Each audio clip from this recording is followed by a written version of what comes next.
الرحمن الرحيم مالك يوم الدين إياك نعبد وإياك نستعين اهدنا الصراط المستقيم صراط الذين أنعمت عليهم غير المغضوب عليهم ولا الضالين آمين. Amin ya Rabbal Alamin. Tak apa masih lagi saya dengan penuh ta'zim menyerahkan kepada Al-Fadhil Ustaz. Falyatafaddal mashkura. Assalamualaikum warahmatullahi taala wabarakatuh. Terima kasih kepada pengurusi majlis. Alhamdulillah nahmaduhu wa nasta'inuhu wa nastaghfiruhu wa nu'minu bihi wa natawakkalu alayh. ونعوذ بالله من شرور أنفسنا ومن سيئات أعمالنا من يهده الله فلا مضل له ومن يضلل فلا هادي له أشهد أن لا إله إلا الله وحده لا شريك له وأشهد أن محمدا عبده ورسوله اللهم صل وسلم وبارك على سيدنا محمد وعلى آله وصحبه أجمعين سبحانك لا علم لنا إلا ما علمتنا إنك أنت العليم الحكيم نوينا التعلم والتعليم والتذكر والتذكير والنفع والانتفاع والإفادة والاستفادة والحث على التمسك بكتاب الله العزيز وسنة رسوله والدعاء إلى الهدى والدلالة على الخير ابتغاء وجه الله ورضائه وقربه وثوابه سبحانه اللهم ألهمنا علما نفقه به أوامرك ونواهيك وارزقنا فهما نعرف به كيف نناجي يا أرحم الراحمين اللهم إنا نسألك فهم النبيين وحفظ المرسلين وإلهام الملائكة المقربين اللهم أغننا بالعلم وزينا بالحلم وأكرمنا بالتقوى وجملنا بالعافية اللهم إنا نستودعك ما قرأناه أو نقرأه في هذا المجلس وما قبله وما بعده فاحفظه علينا حتى ترده إلينا وقت احتياجنا إليه يا أرحم الراحمين اللهم أكرمنا بنور الفهم وأخرجنا من ظلمات الوهم وافتح لنا أبواب رحمتك وانشر علينا حكمتك يا أرحم الراحمين رب اشرح لي صدري ويسر لي أمري واحلل عقدة من لساني يفقه قولي أما بعد Alhamdulillah kita bersyukur kepada Allah Subhanahu wa taala kerana Allah Subhanahu wa taala telah memilih kita untuk duduk dalam majlis ilmu untuk mendapat cahaya-cahaya ilmu dan juga semoga Allah Subhanahu wa taala mengurniakan sifat istiqamah dan keikhlasan dan juga istikhlas dalam menuntut ilmu agama Allah Subhanahu wa taala. Dan semoga Allah Subhanahu wa taala mengurniakan kita kenikmatan dan juga semoga Allah taala kurniakan kita ketekunan dalam menuntut ilmu agama Allah Subhanahu wa taala. Jadi pada petang ini adalah sama-sama kita rujuk pada hadis yang ke-18 masih lagi tentang hadis tentang takwa dan berakhlak mulia dan juga pada dan masih lagi cerita tentang taubat, cerita tentang memadam amalan yang buruk dengan amalan yang baik. Sebagaimana kata Nabi SAW, wa atbi'is sayyi'atal hasanata tamhuha, iaitu turutilah keburukan itu dengan amalan, susulkan keburukan dengan amalan kebaikan yang boleh menghapuskan.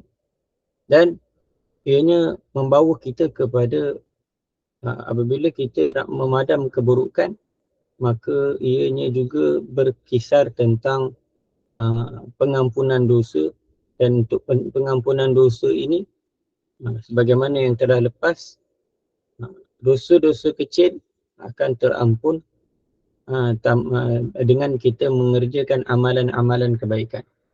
Akan tetapi kalau dosa besar pula bagaimana? Jadi pada perkara yang ke-10 seperti mana dalam muka surat yang ke-190, pada petang ini kita cerita tentang taubat. Maknanya dosa-dosa ni dia ada dua, satu dosa besar, satu dosa kecil. Yang mana pengarang menuliskan tajuknya taubat adalah syarat untuk menghapuskan dosa besar. Nak bagi tahu apa? antara syarat terhapusnya dosa besar ialah dengan kita bertaubat kepada Allah Subhanahu Wa Taala. Kemudian setelah bertaubat, maka susulkanlah dengan amalan-amalan baik. Jadi para ulama bersepakat, yakni ijma'. Bila kata ijma' ini, maka boleh kata kesemualah para ulama bersepakat mengatakan bahawa amal kebaikan dapat menghapuskan dosa-dosa kecil. Ini ijma'. Bab dosa kecil terhapus dengan amalan kebaikan, ini ijma' ulama. Maknanya semua ulama mengatakan kalau buat amalan kebaikan, dosa kecil akan terhapus. Contoh, bila kita jalan pergi ke masjid, dihapuskan diberikan dengan satu langkah, diberikan satu pahala, dihapuskan satu dosa, dinaikkan satu darjat. Itu salah satu daripadanya. Kemudian yang sebelum ni kita juga baca hadis tentang man hajja hadzal bait falam yarfus. Kata kalau orang yang buat haji dan dia tidak melakukan tidak melakukan perkara-perkara yang fasik, maka dia keluar daripada dosa, maknanya dia terampun dosa seperti mana dia dilahirkan oleh ibunya. Jadi di sini memberitahu dosa kecil ni dengan amalan-amalan kebaikan ianya terhapus. Ianya terhapus.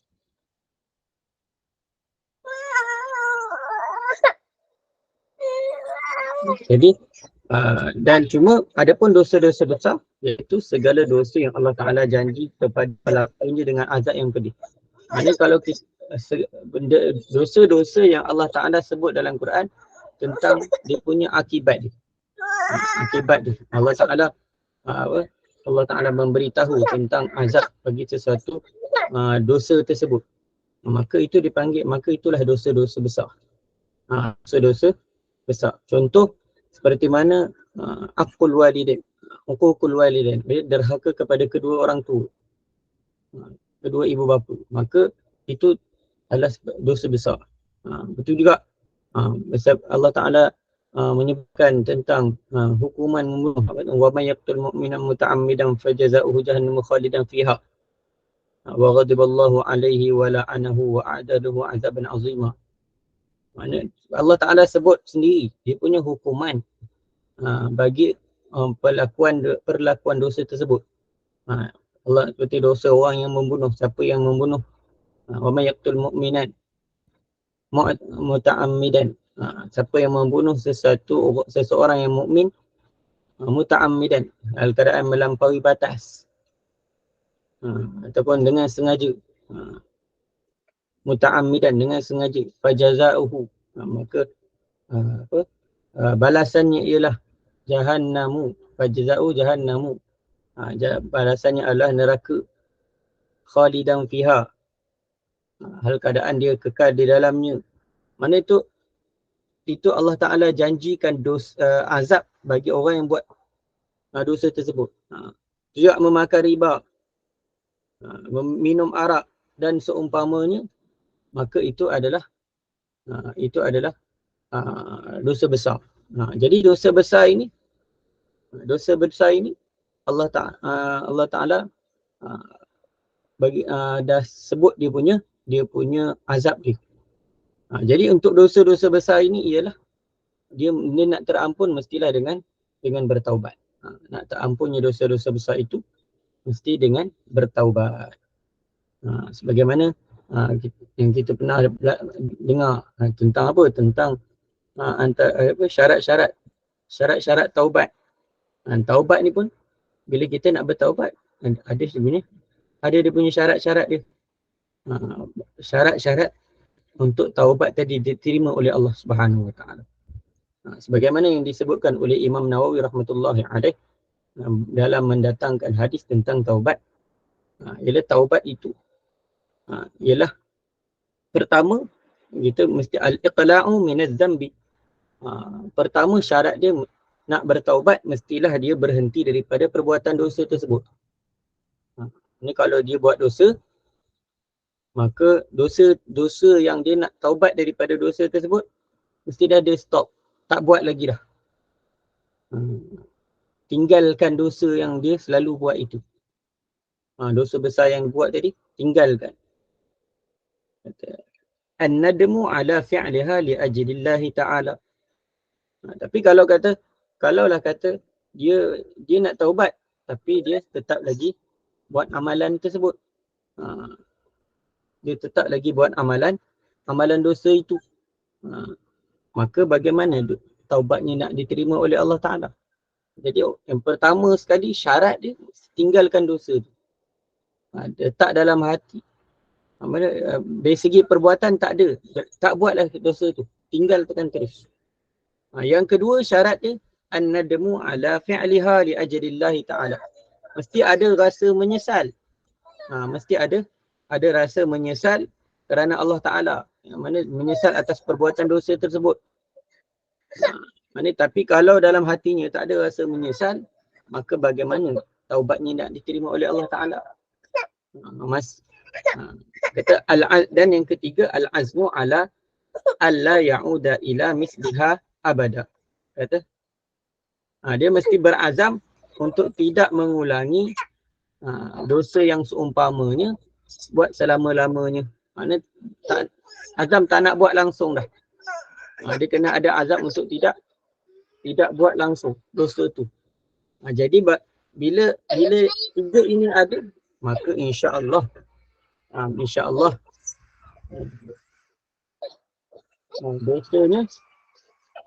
dosanya akan terampun. Iaitu taubatnya akan diterima oleh Allah Subhanahu wa taala. Sebentar.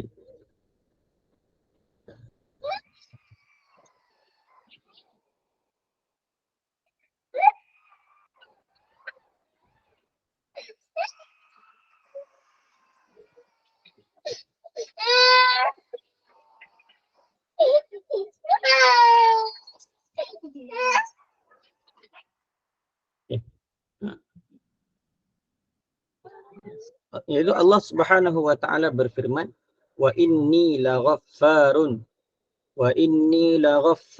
liman taba wa amana wa amila salihan thumma ihtada. Dan sesungguhnya aku Maha Pengampun bagi orang yang bertaubat. Jadi bila kita mengusahakan, mana kita cukupkan syarat-syarat taubat ini, maka taubat itu insya-Allah akan diterima oleh Allah Ta'ala. Jadi dia ada tiga syarat ini tertakluk kepada dosa besar yang ianya hanya berkaitan dengan hak Allah Ta'ala.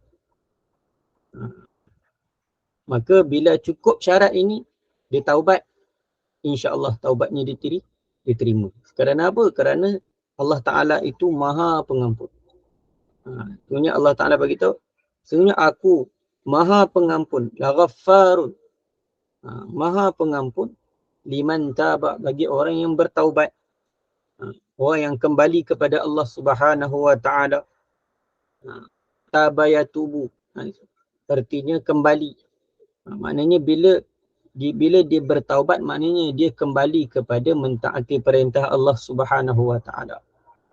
Kembali untuk menghindarkan diri daripada melakukan perkara-perkara yang dilarang. Wa amana, dan dia mengusahakan keimanannya dengan sebenar-benar iman kepada Allah Subhanahu wa taala. Sebagaimana contoh, kalau satu orang tadi dia buat satu dosa besar yang berkait, yang mana orang yang buat dosa besar ni sebenarnya pada ketika dia buat dosa, imannya telah tercabut. Imannya telah tercabut. Sebab tu apabila dia bertaubat, ini dia kembali pada Allah dan imannya tu datang balik. Imannya datang balik. Ini bila kata orang yang kembali pada Allah dan dia beriman, Sebab apa bila kita kata dia buat dosa tu iman dia tercabut. Tapi kita tak katalah orang yang buat dosa besar ni hukum dia kafir, tak. Cuma dia berdosa dengan dosa besar. Tetapi dari sudut hakikat iman dalam hatinya, dari segi zahirnya dia masih lagi Islam. Tetapi dari segi batin, hakikat iman dalam hatinya tidak ada. Iaitu sebab apa? Orang yang buat dosa besar, dia dalam pada ketika itu keyakinan dia pada Allah Ta'ala, keyakinan dia pada Allah Ta'ala sangat-sangat lemah. Sebab tu dia berani. Bila orang yang hati dia sentiasa rasa takut, rasa Allah Ta'ala melihat, maka dia tak akan buat dosa. Sebab tu ulama mengatakan orang yang buat dosa besar ni iman dia tercabut. Dari segi hakikat ni, dari segi zahirnya dia masih lagi Islam, kita tak kata dia kafir. Tapi dari segi hakikatnya imannya tercabut. Sebab tu bila kata wa innahu la ghaffarun liman taba wa amana, disebutkan orang yang orang yang bertaubat kembali pada Allah Ta'ala dan beriman kepada Allah Ta'ala. Ini dia usahakanlah iman dia tu dengan sebenar-benar keimanan.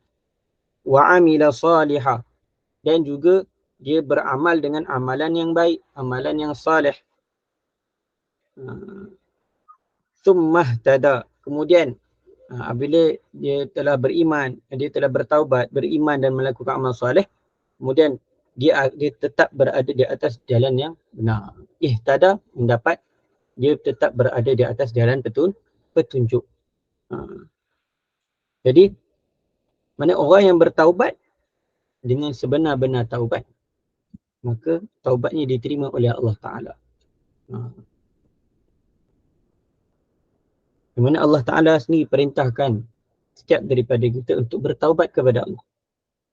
Dalam surah At-Tahrim, Allah Ta'ala sebut, ya ayyuhallazina amanu tubu ilallahi taubatan nasuha. Wahai orang-orang yang beriman, Allah Ta'ala seru kepada orang-orang yang beriman.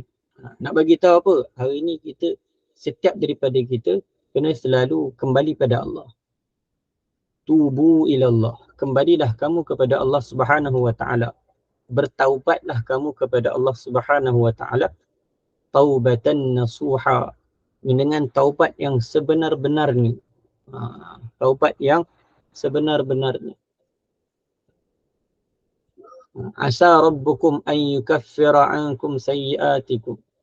Mudah-mudahan apabila kamu bertaubat kepada Allah, an yukaffira ankum, Allah Ta'ala akan menghapuskan segala kesalahan-kesalahan kamu. Wa yudkhilakum jannatin tajri min tahtiha al-anhar, dan mudah-mudahan Allah Ta'ala masukkan kamu di dalam syurga, masukkan kamu ke dalam syurga. Yudkhilakum jannatin tajri min tahtiha al-anhar, masukkan kamu dalam syurga yang mana tajri min tahtiha al-anhar, tahtiha al-anhar, yang mengalir di bawahnya sungai-sungai.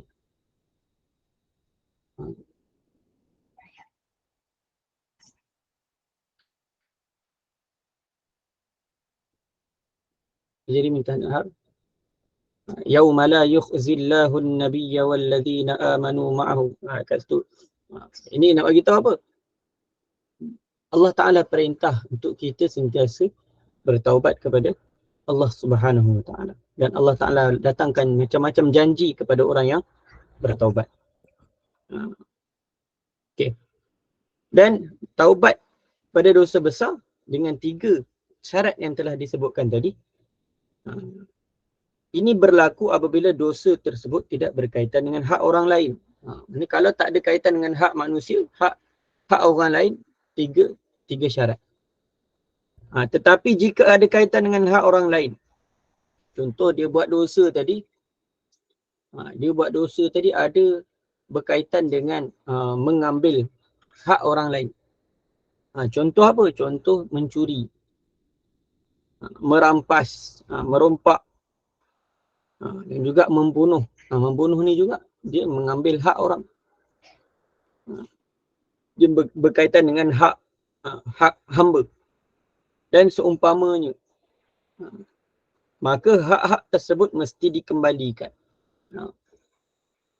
Dia ada perkara-perkara yang tak sepatutnya. Contoh dia kata merampas hak orang lain.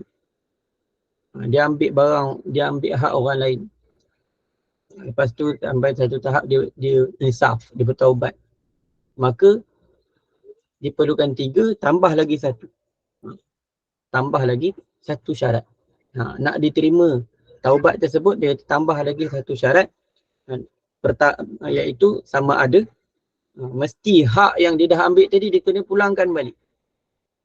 Kalau barang tu masih ada, kalau barang yang dia ambil tadi masih ada, dia kena pulang balik. Contoh dia ambil, dia curi apa? Dia curi duit, dia curi barang kemas ke, ataupun dia curi apa sahaja barang yang dia ambil. Kalau barang tu ada lagi, dia kena pulangkan kepada empunya. Mesti dikembalikan pada tuan dia. Tapi kalau kata benda mesti mana kena bagi balik. Kalau ain ataupun barang yang dia ambil tu ada, pulangkan barang tu balik. Kalau kata barang yang dia ambil tu ada kerosakan, maka dia kena bayar ganti rugi kerosakan tersebut. Tapi kalau barang tu dah habis, barang tu tak ada dah, dia dah rampas dah terguna dah, apa semua dah habis, maka dia kena ganti dia balik. Ganti yang seumpama dengannya. Kalau benda tu ada mesin, ada yang serupa dengannya, dia kena gantilah. Contoh, mana dalam bab ni ada perbahasan dalam kitab fiqh tentang perkara-perkara secara detail ni. Dan juga kalaulah ataupun kalau dia tak mampu dah nak pulangkan balik, nak bayar ganti rugi dan sebagainya, paling-paling kurang pun dia pergi, dia tuntut, dia minta lah, minta halal. Minta halal. Kalau kata dia memang tak mampu lah, dia dah jatuh miskin dan sebagainya, dia nak bayar balik tak mampu dah, minta lah halal. Jadi mana kena minta maaf. Ataupun kalau kata dia berkaitan dengan sebab itulah dalam bab kes bunuh ni dia ada diat. Mana kalaulah dia dimaafkan daripada qisas, maka dia kena bayar diat. Bayar diat ni sebagaimana pampasan, dia kena bayar balik ganti rugi terhadap nyawa yang dia telah bunuh.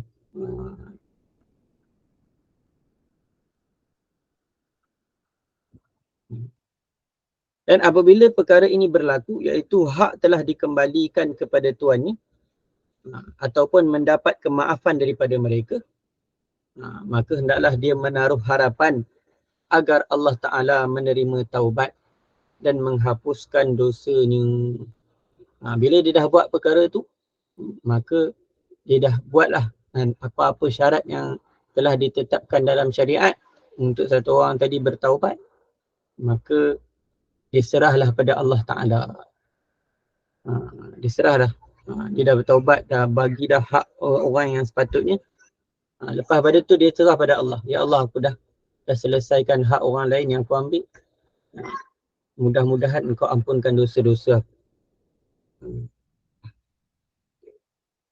Dan supaya Allah Ta'ala hapuskan dosa dan gantikan dosa tadi dengan kebaikan. Allah Ta'ala tukar. Sebagaimana dalam surah Al-Furqan, Allah Ta'ala sebut, Allah Ta'ala berfirman, illa man taba wa amana wa amila amalan salihan fa ulaika yubaddilu Allahu sayyiatihim hasanat. Mana dalam ayat ni cerita tentang orang yang melakukan dosa, maka dia berada dalam keadaan yang hina. Kecuali sebab tu Allah Ta'ala datangkan illa man taba, melainkan orang tadi bertaubat dan dia beriman dan mengerjakan amalan yang soleh, maka mereka itu yubaddilullah, Allah Ta'ala menukarkan, Allah Ta'ala menggantikan keburukan-keburukan mereka dengan kebaikan. Jadi bila dah buat amalan, bila dah taubat, maka kita mintalah sungguh-sungguh pada Allah supaya Allah Ta'ala ampunkan dosa kita, dan kita mintalah juga pada Allah Subhanahu Wa Ta'ala supaya setiap dosa-dosa yang kita dah buat dulu ditukarkan kepada kebaikan. Dan juga maknanya kita berterusanlah dalam melakukan kebaikan agar dosa-dosa kita yang terdahulu diampunkan oleh Allah Subhanahu Wa Ta'ala. Jika hak tidak dikembalikan kepada empunyanya ataupun tidak mendapat kemaafan daripada mereka, maknanya dia bertaubat dah. Dia bertaubat dah, tapi hak yang patutnya dia kena pulangkan tu dia tak sempat nak pulangkan. Lepas tu dia tak sempat pula nak minta halal. Dia dah meninggal dunia. Maka pada hari kiamat, maka kalau orang macam ni, kalau dia sempat buat wasiat, dia buatlah wasiat. Dia buat wasiat. Supaya apa? Supaya waris dia tunaikan segala hutang-hutang ataupun bayarkan balik segala apa yang dia telah ambil daripada orang lain. Dan juga minta waris dia tolong minta halal kepada orang yang dia telah ambil hak tanpa kerelaan. Tapi kalau tak sempat, maknanya kalau hak tadi tak dikembalikan, tak sempat nak minta maaf, maka pada hari kiamat kelak akan berlaku pembalasan. Nanti kalau tak sempat kat dunia, hari kiamat dia akan berlakulah balas-membalas itu. Imam Bukhari rahmatullahi alaih meriwayatkan daripada Sayyidina Abu Sa'id Al-Khudri radhiyallahu anhu.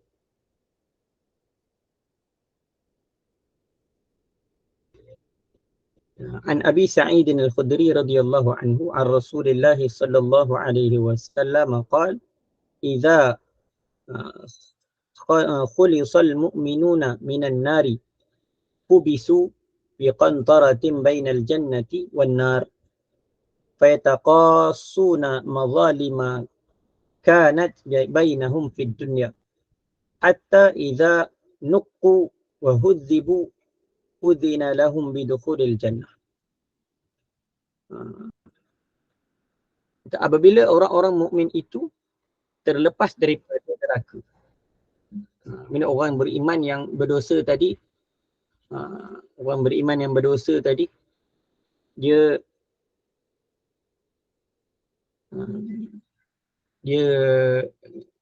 orang beriman tadi dia nak melintas di siang sirat. Bila orang-orang mukmin itu terlepas daripada neraka, mereka akan ditahan terlebih dahulu pada jambatan yang terletak antara syurga dan neraka, untuk mereka balas-membalas terhadap kezaliman yang berlaku di antara mereka di dunia. Maknanya walaupun dia dah diampunkan oleh Allah Subhanahu Wa Ta'ala, jadi tapi dia nak melintas titian sirat tadi, oleh kerana bab hukukul ibad tadi tak selesai dekat dunia, maka ke akhiratlah Allah Ta'ala selesaikan.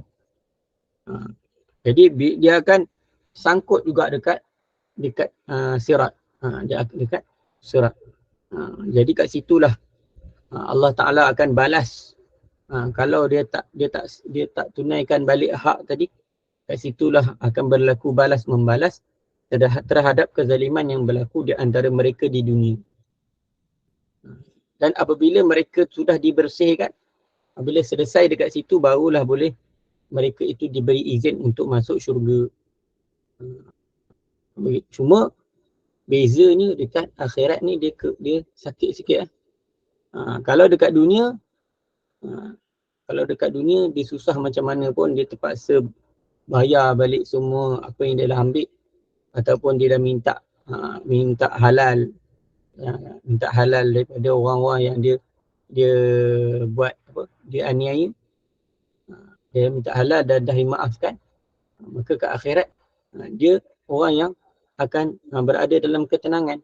Tetapi kalau orang yang tak sempat, jadi dia ke akhirat, maka kat situlah kat situlah akan jadi amalan-amalan kebaikan itu akan diberikan kepada orang yang dia buat aniaya tu. Setiap contoh kalau kata mengumpat dan sebagainya, tak selesai kat dunia, jadi ke akhirat lah diselesaikan. Apabila dah bersih, dah selesai, dah bersih daripada dosa-dosa tersebut, daripada hak-hak tersebut, maka barulah orang tadi akan diizinkan masuk dalam syurga. Okay. Antara kelebihan yang Allah Ta'ala berikan, ini kelebihan kepada orang yang beriman, ialah apabila seseorang mukallaf itu dia tidak mempunyai dosa kecil, maka amal solehnya akan dapat berbuat sesuatu terhadap dosa besar. Kalau maknanya dia sudut dosa kecil dia tak ada, contoh dia terbuat dosa besar, dosa kecil tak ada, maka amalan kebaikan yang dia buat akan dapat memberi kesan pada dosa besar. Maknanya dosa besar dia akan terhapus dengan buat amalan kebaikan. Itu meringankannya, sekadar mana kemampuannya menghapuskan dosa kecil. Tapi kalau dia tak ada dosa langsung, dosa besar pun tak ada, dan juga dosa kecil, apabila dia tidak mempunyai dosa besar dan dosa kecil, langsung tak ada dosa, maka Allah Ta'ala, ini dia memang orang yang jaga, yang warak, jaga pandangan, jaga lidah dia, jaga perbuatan dia, tak menyakiti orang lain. Ni dosa kecil pun tak ada, dosa besar lagilah tak ada. Maka orang macam ni, setiap amalan yang dia buat akan menyebabkan balasan dia dilipat gandakan. Ini kalau kata dia, walaupun dia tak ada apa, walaupun dia tidak ada dosa, dia istighfar, maka istighfarnya tu akan menyebabkan darjatnya ditinggikan, pahalanya dibanyakkan oleh Allah Subhanahu Wa Taala. Itu kelebihan Allah Ta'ala bagi kepada orang yang beriman. Dan yang terakhir daripada potongan ataupun petikan hadis ini ialah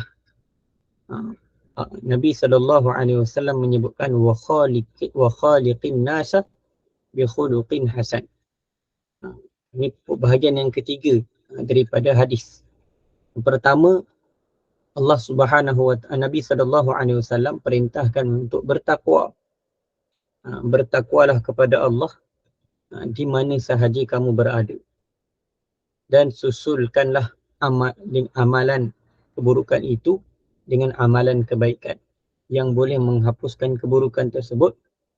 Dan bahagian yang ketiga daripada hadis ini ialah Nabi SAW memerintahkan, menyuruh kita untuk berakhlak dengan akhlak yang mulia, akhlak yang baik.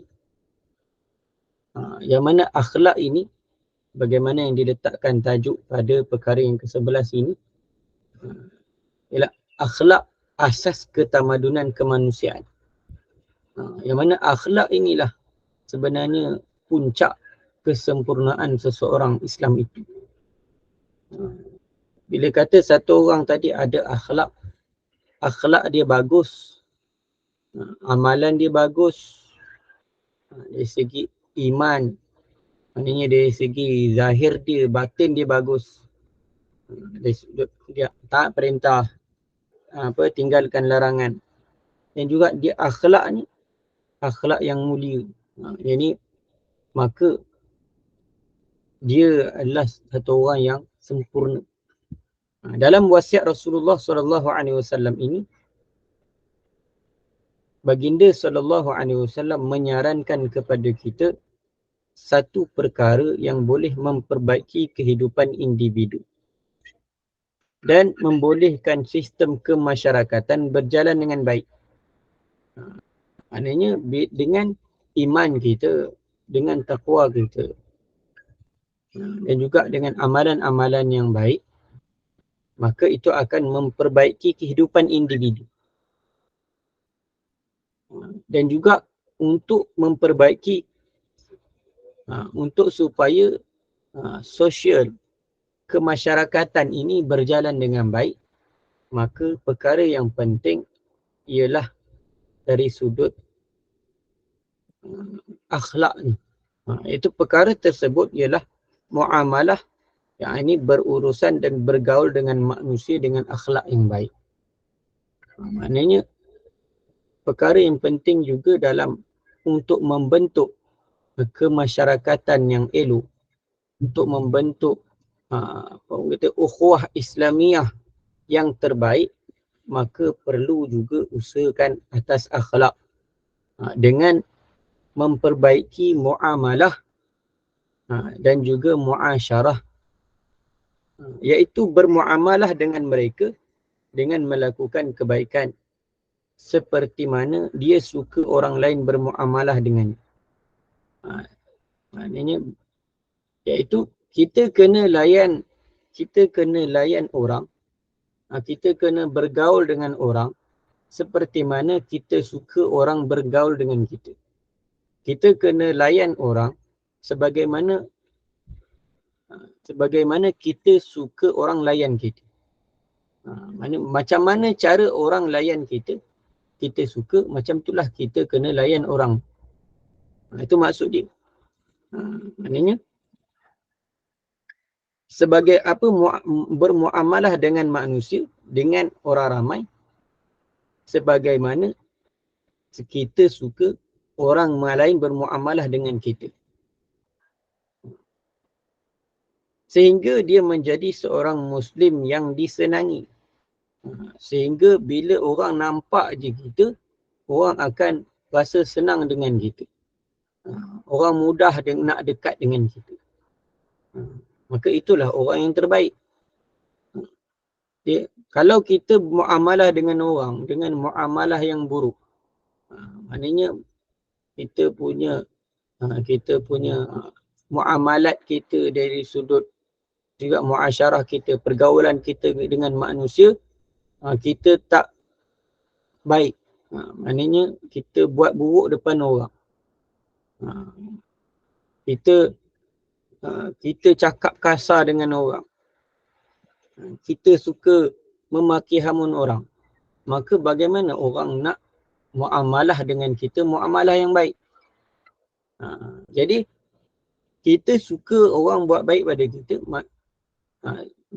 sebagaimana orang suka kita buat baik pada dia, macam itulah juga kita kena buat baik pada orang. Maknanya kalau kata kita maknanya sebagaimana kita suka orang buat baik pada kita, macam itulah kita kena buat baik pada orang. Maknanya dia akan jadi orang akan mudah nak mendekati kita. Orang senang nak nak berurusan dengan kita. Kalau kita menyusahkan urusan dengan orang lain, maka dia akan urusan sekali, lepas tu dia tak nak. Bila orang lari daripada kita, menunjukkan kita ni tak berapa elok. Jadi perlulah kita perbetulkan diri kita.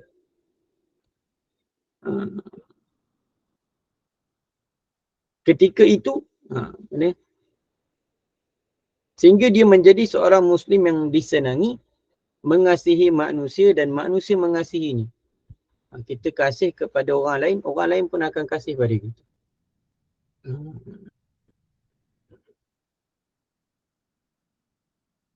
Sebagaimana yang mana Nabi SAW menyebutkan dalam hadis-hadis, tak silap dah lalu dah kot hadis ni, tentang la yu'minu ahadukum hatta yuhibba li akhihi ma yuhibbu li nafsihi. Tidak tidak sempurna iman kamu sehinggalah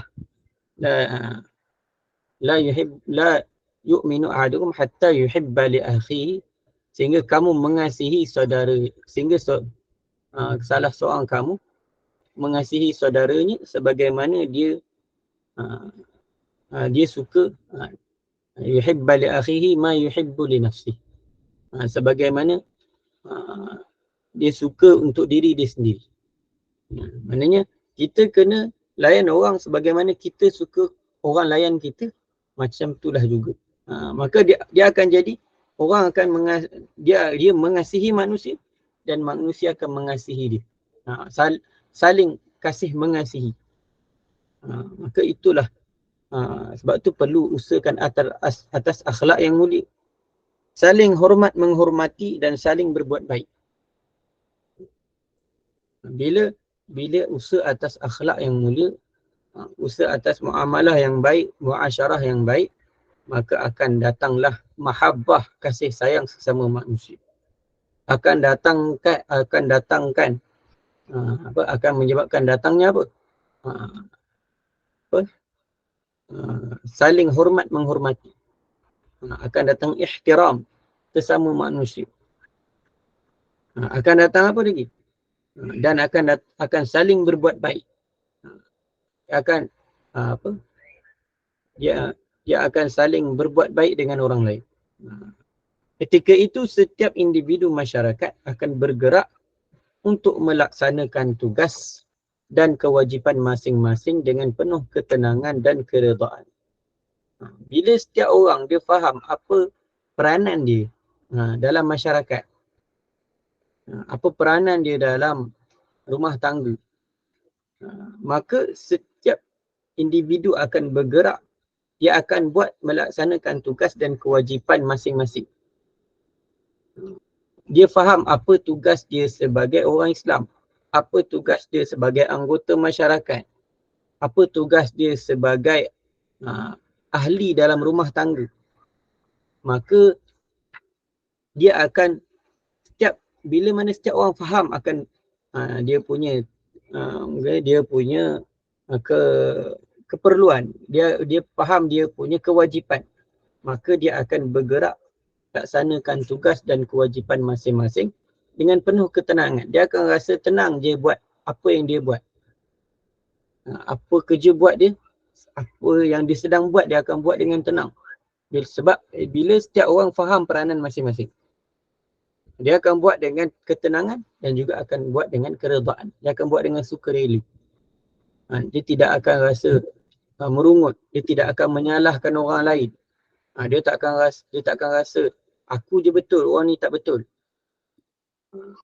Bila setiap orang faham, setiap daripada anggota masyarakat tadi faham apa peranan dia dalam masyarakat, dengan itu segala urusan akan berjalan dengan baik.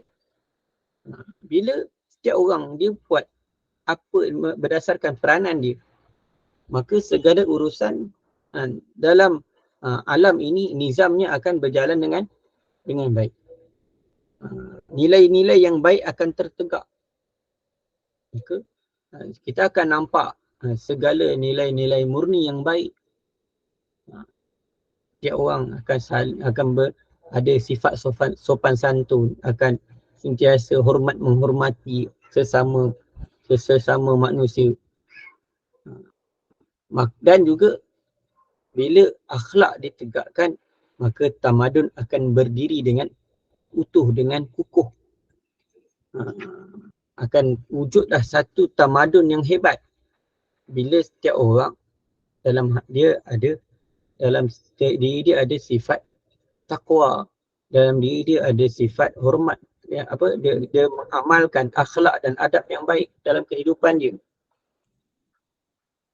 Oleh kerana akhlak mempunyai nilai yang tinggi dalam kehidupan semua bangsa, maka ia mempunyai kedudukan yang mulia di sisi Islam. Ini setiap bangsa mengutamakan akhlak. Akhlak ni merupakan satu nilai yang tinggi dalam semua bangsa. Tak kisahlah dia orang bangsa Melayu ke, bangsa Cina ke, India ke, dia bangsa apa-apa bangsa yang ada dalam dunia ni pun, dia punya bila satu orang tadi dia berakhlak, maka dia orang yang dipandang mulia. Maka akhlak itu sendiri mempunyai kedudukan yang mulia di sisi Islam. Islam memberikan perhatian yang serius terhadap dalam Islam memang akan bagi perhatian selain daripada seorang beriman, seorang buat beramal mengikut syariat Allah Ta'ala. Maka antara perkara yang dititik beratkan dalam Islam adalah akhlak. Adalah akhlak.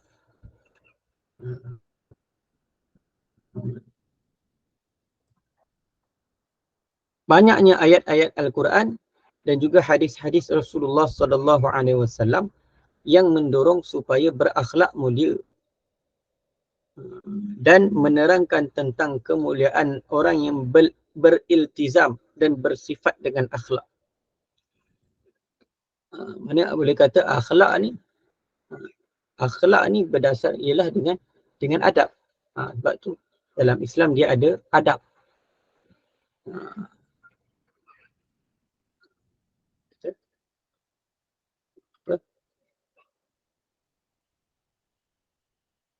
Mana adab itu sebagaimana kata adab itu adalah agama dan agama itu adalah adab. Maka nak bagi tahu apa? Akhlak ni satu benda yang besar. Dengan kita mempelajari adab-adab, maka kita akan dapat menghidupkan akhlak.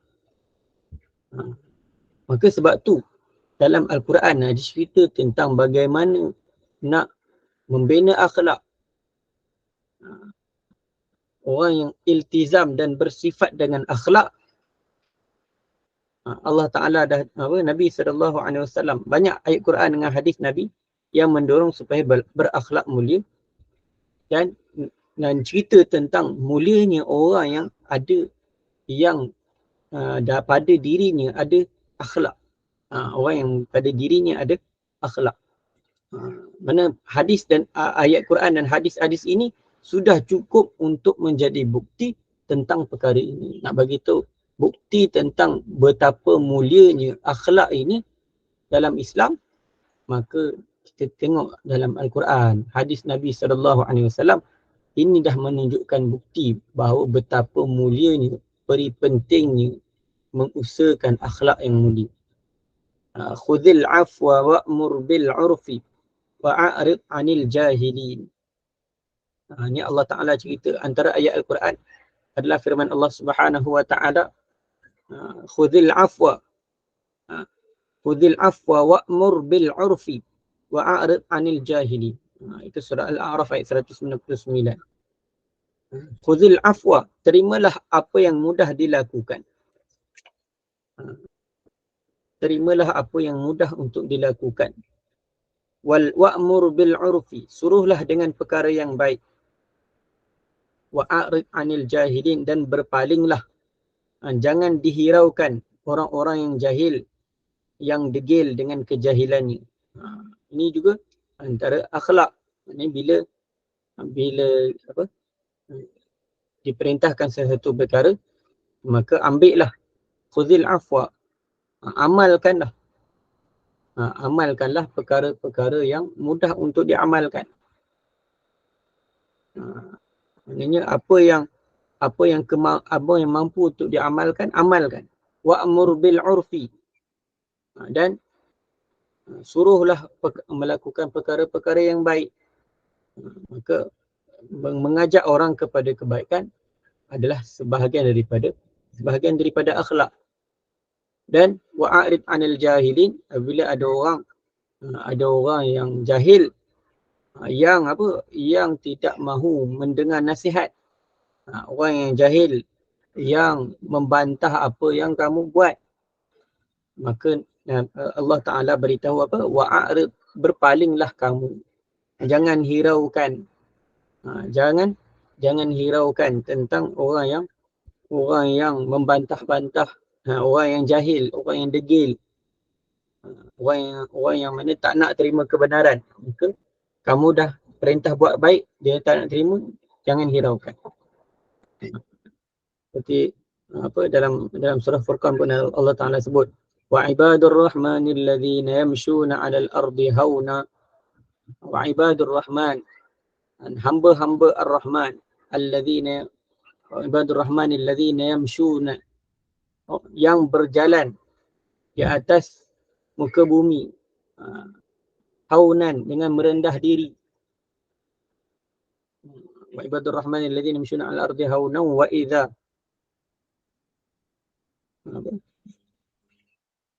wa ibadur rahmanil ladzina yamshuna 'alal ardi haunan wa idza khatabahumul jahilun, apabila bercakap-cakaplah dengan mereka oleh orang-orang yang jahil, maka mereka mengatakan salama, sejahteralah ke atas kamu. Maknanya kalau orang jahil yang berbantah-bantah dengan kamu,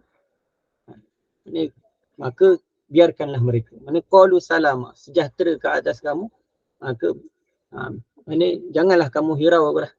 Mana jangan kamu rasa susah hati.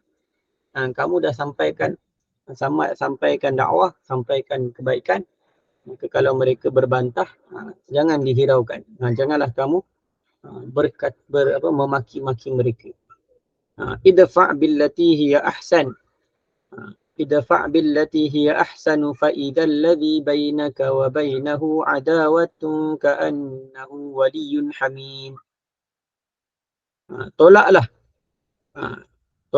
kejahatan yang ditujukan kepadamu dengan cara yang lebih baik.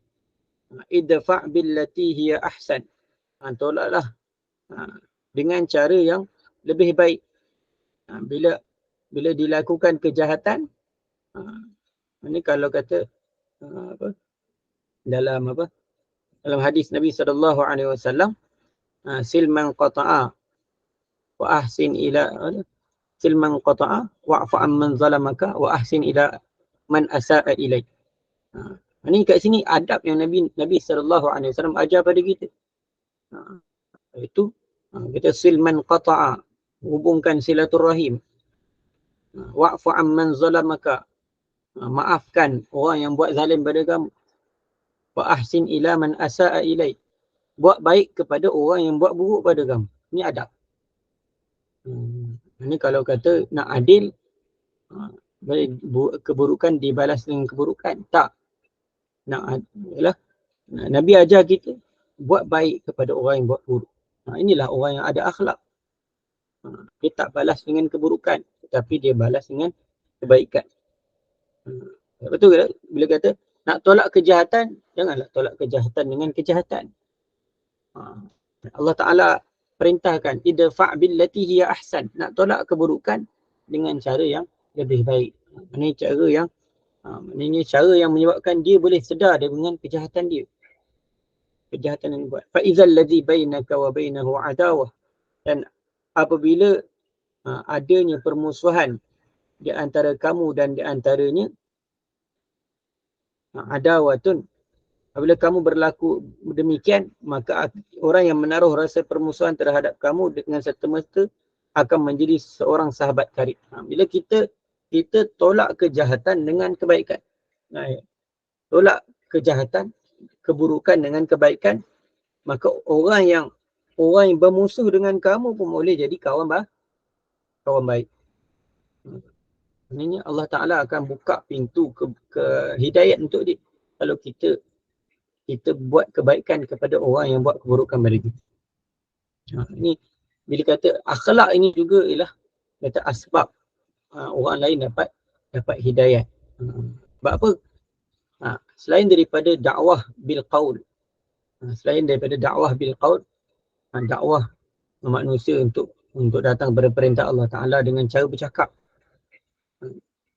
Salah satu daripada cara dakwah Nabi SAW ialah dakwah bil hal, iaitu dengan keadaan, dengan perbuatan, dakwah bil fa'il.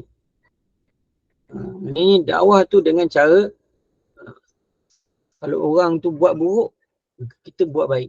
Sebagaimana masyhur kisah Nabi SAW tolong satu orang nenek tua untuk berpindah ketika zaman awal-awal dengan nenek tadi dia cakap buruk tentang Nabi SAW, Nabi dengar, Nabi tahan, Nabi tahu orang tu cakap tentang dia, tapi dia hantar dan tak ada perasaan apa, tak ada perasaan dendam sikit pun pada orang tu.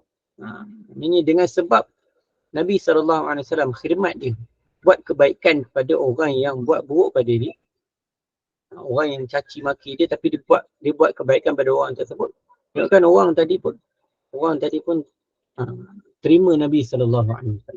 Jadi ini antara dakwah yang berkesan juga adalah dengan akhlak. Antara dakwah yang berkesan juga adalah dengan akhlak. Sebab tu jangan kita buat buruk. Kalau orang buat buruk pada kita, contoh orang yang tak faham agama, jadi dia kutuk cerita tentang keburukan orang Islam, maka janganlah kita balas balik dengan keburukan. Baliknya kita usaha untuk kata apa, untuk fahamkan dia.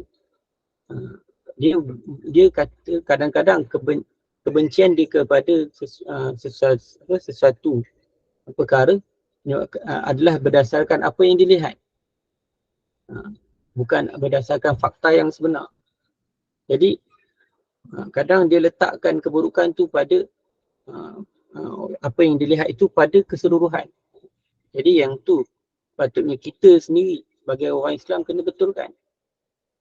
Ini kita dia caci maki, kita balas dengan cacian makian.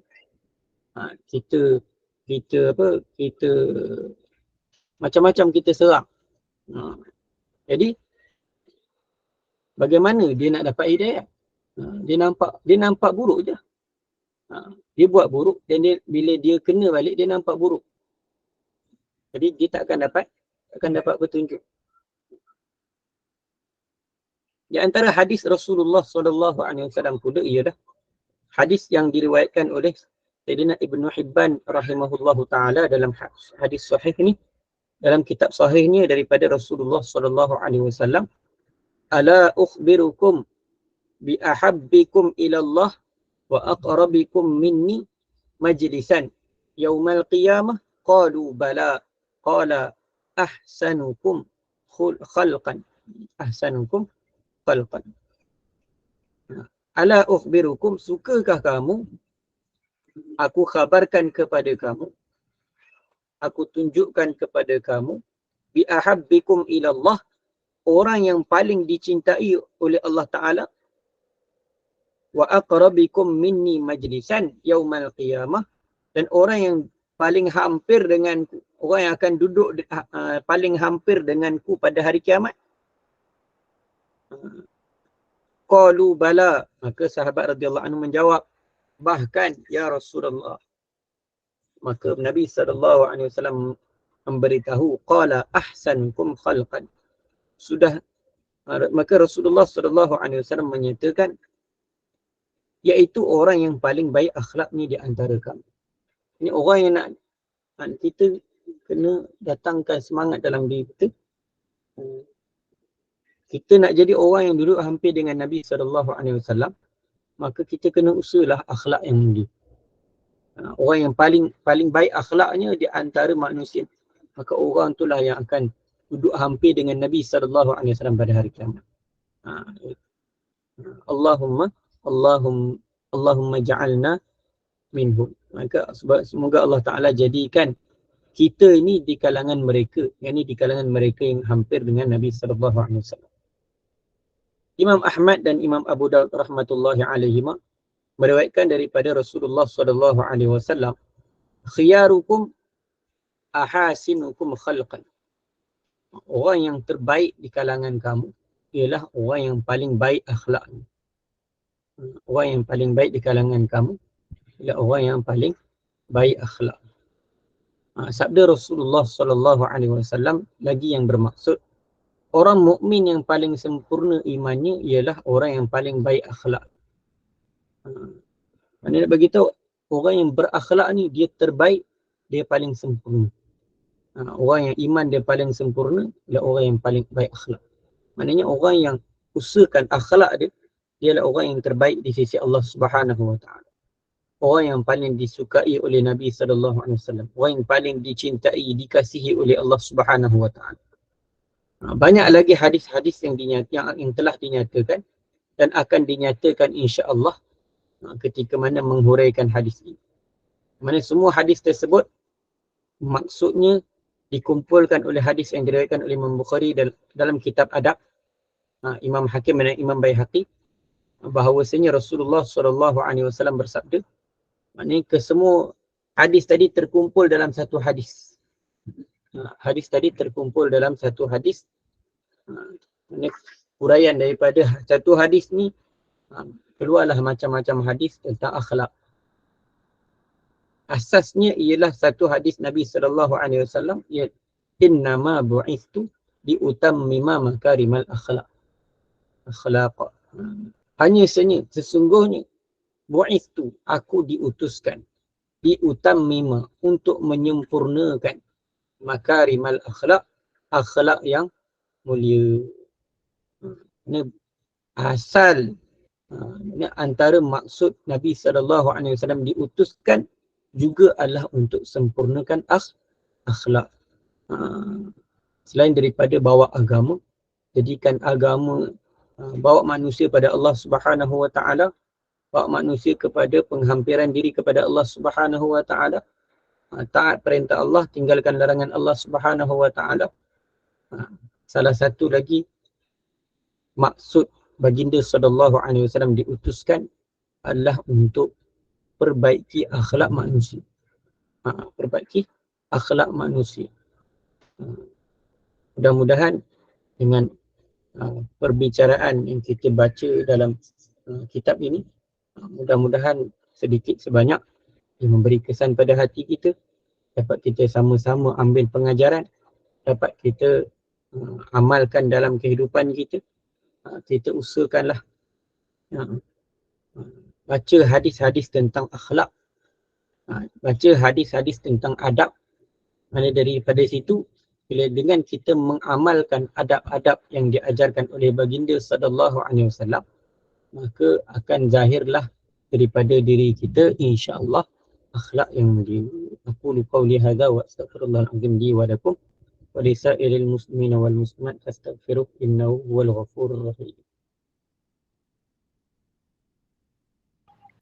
Ustaz, nak buka soalan ke? Kalau ada lah. Silakan Kak Jumaah kalau ada soalan. 1-2 soalan Ustaz 1, 2, 3. Silakan Jumaah. Okey, silakan. Saya nak tanya yang 3 hadis yang terakhir, 3 hadis ke? Yang ahasinukum khuluqan ke khalqan? Yang ahsan, Kalau kita sebab dalam kitab saya ni khuluqan. Dia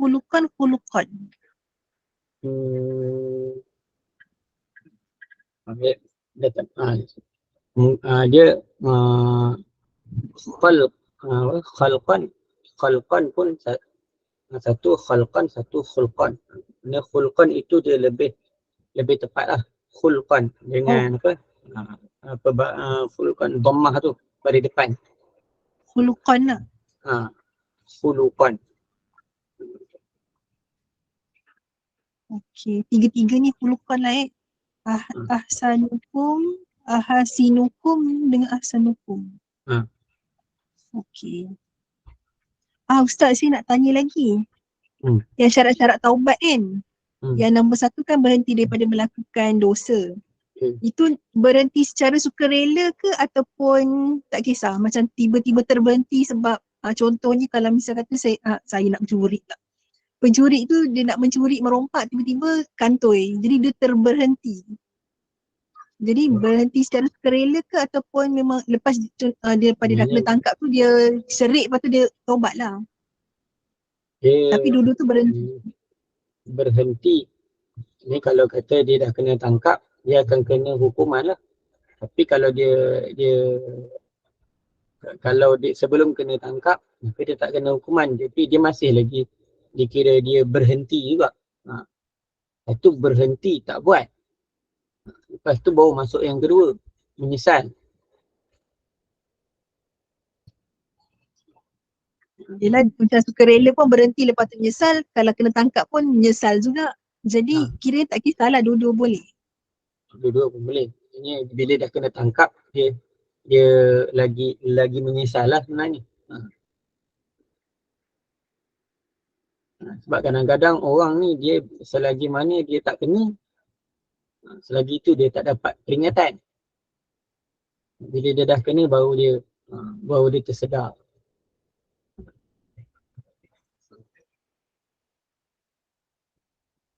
Cuma teruskan. Bila dia berhenti tu dia berhenti dengan sukarela lah sebenarnya. Cuma kalau kata dia berhenti sebelum kena tangkap, tu yang terbaiknya. Tapi kalau dah kena tangkap, kalau dia baru nak berhenti pun, tapi kalau dia berhenti tu dengan betul-betul dia nak berhenti, tu pun diterima lah juga.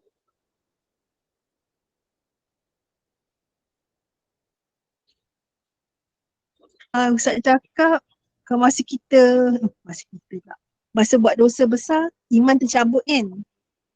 Kalau itu itu kita buat secara tak sedar ke ataupun kita buat secara sedar yang iman tercabut? Maknanya dia mana ada sudut hakikat iman tu. Hakikat iman tu dia tercabut. Maknanya bila kita buat benda dosa besar, seolah-olah kita tak nampak Allah Ta'ala tu lihat. Tu maksudnya iman tu tak ada. Ini kita seolah-olah kita rasa kita buat ni tak ada orang pun tahu. Tak ada siapa pun tahu.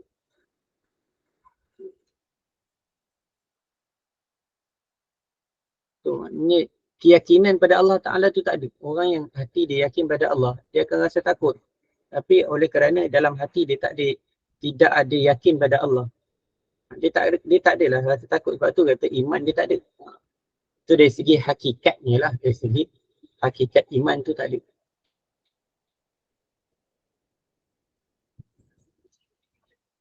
Wallahu a'lam.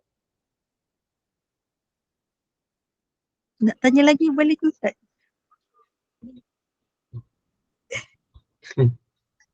Ada. Dah cakap tadi 1, 2 soalan, 3 lah. Boleh sekali lagi. Satu lagi.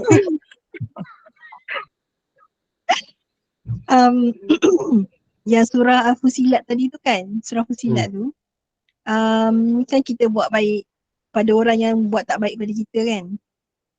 Dengan nanti orang tu akan jadi macam sampai orang tu akan rasa kita ni kawan dia ke kita kawan dia kan. Kalau macam orang tu buat tak baik dengan kita, lepas tu kita buat baik dengan dia, sampai dia rasa macam dia buat tu macam normal, tak ada apa-apa. Lepas tu dia macam dia tak rasa menyesal pun, tak rasa bersalah pun, dia tetap buat macam tu sebab dia rasa macam alah dia ni tak ada apa-apa, dia ni mesti maafkan kita punya macam tu. Boleh ke? Dia untuk satu orang tadi dia kalau macam tu dia ambil kesempatan. Jadi orang jenis macam tu tinggalkan. Tapi kalau jenis kita buat baik dengan dia atas sebab supaya dia boleh terima apa yang kita cakap.